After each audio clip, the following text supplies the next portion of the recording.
Partita difficilissima da inquadrare, primo tempo a tratti sconvolgente anche per quello che era il parziale, poi la forza sconvolgente di recuperare una partita ormai persa e farla diventare quasi epica a livello statistico. Il tuo commento a questa partita, questo 4-4? Ma non è, non è stata una partita strana, è stata una partita dove abbiamo iniziato anche bene, dove subito dopo l'episodio di rigore eh, che c'era, il regolamento è questo, anche a noi ha dato rigore a Fontana Fredda allo stesso modo, quindi il rigore ci può stare, ma con 85 minuti più il recupero ancora da giocare c'erano ancora tutte le possibilità e in quel momento è venuta fuori l'aspetto più negativo della squadra, dove non riesce a capire che noi giochiamo secondo l'indirizzo che viene preso alla partita, non cerchiamo di darlo noi l'indirizzo. Si può rimanere sull'1-0 e non andare allo sbaraglio e soprattutto non aver timore, perché io noto nei ragazzi grandissima difficoltà, ma non soltanto al Nereo Rocco, sta leggenda che in casa facciamo fatica,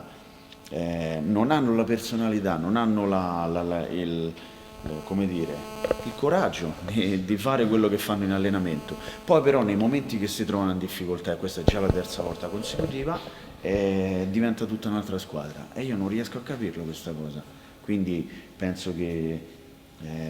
dovremmo analizzarla bene, cercare di capire, anche se sinceramente mi risulta molto difficile, perché fino al sabato mattina fanno quello che hanno fatto al secondo tempo oggi, quello che hanno fatto al secondo tempo a Mori. E prima non so cosa succede. Noi, Non è un compito semplice quello che hai di capire dal punto di vista psicologico questa problematica, dal punto di vista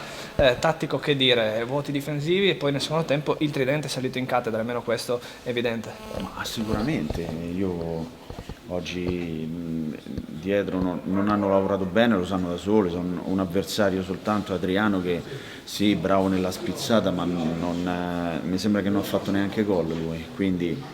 soltanto che poco reattivi, poco cattivi, lui prendeva posizione, i nostri pensavano a lamentarsi con l'arbitro,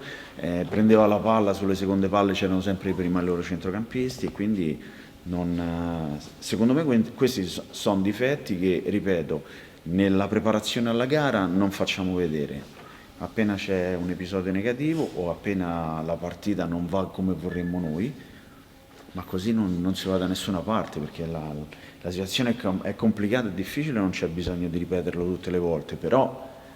ci stanno anche altre vie per raggiungere la salvezza, ma così non è dura, molto dura. Questa è un'autocritica sicuramente molto preziosa per te e per i tuoi. Ancora due parole su Manzo, che è sembrato il migliore in campo, sicuramente importante il suo apporto. Ma io, cioè, nel secondo tempo non credo che ci sia uno che sia sceso sotto la media della sufficienza. Poi Manzo fa parte, nel secondo tempo i tre attaccanti hanno fatto la parte del leone, ma perché tutta la squadra li ha aiutati. Io però non